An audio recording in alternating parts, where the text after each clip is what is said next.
Baiklah, nama saya Ana Safira, stambuk G701 18111, kelompok 5 dalam praktikum metode farmakologi. Saya akan menjelaskan tentang nama sinonim, indikasi dan mekanisme kerja dari bahan obat atau sampel yang kita gunakan dalam praktikum antipiretik ini. Bahan yang pertama kita gunakan yaitu NaCl fisiologis atau yang biasa dikenal dengan infus intravena natrium klorida dengan konsentrasi 0,9% yang digunakan sebagai bahan obat uji yang disuntikan secara intraperitoneal secara IP kepada tikus. Memakai NaCMC atau natrichloridum carboxymethyl cellulosum atau natrium karboksimetil selulosa yang digunakan sebagai kontrol positif, di mana ketika NaCMC ini disuntikan kepada misalnya tikus A dan tikus A tersebut menjadi pembanding antara tikus-tikus yang diberikan zat aktif antipiretik. Jadi kontrol positif di sini untuk perbandingan dengan tikus-tikus yang diberikan zat antipiretik pada percobaan ini. Sampel paracetamol yang digunakan untuk percobaan antipiretik ini, di mana paracetamol itu yang biasa kita kenal dengan nama PCT atau biasa kita kenal dengan nama acetaminophen. Dia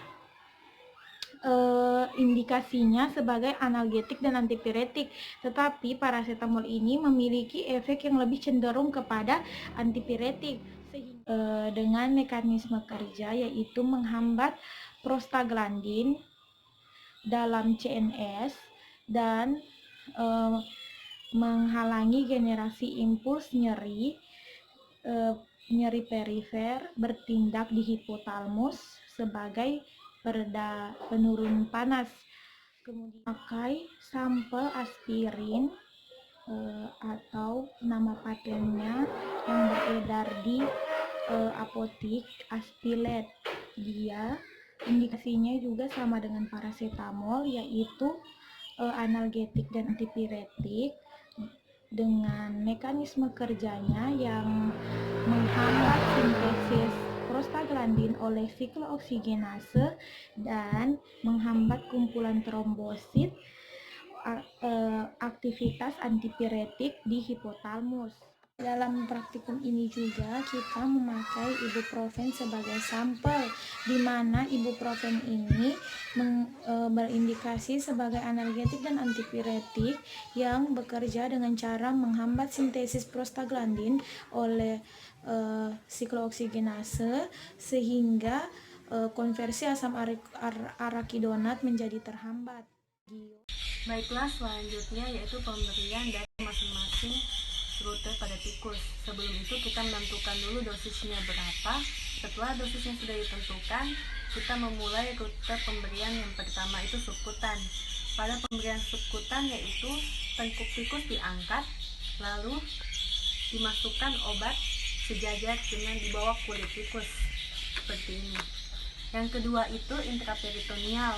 Dalam pemberian intraperitoneal ini kepala tikus dijepit seperti ini, lalu dibalikkan, kepala tikus lebih rendah dari abdomen, lalu dispo atau jarum disuntikan di antara garis tengah pada tikus.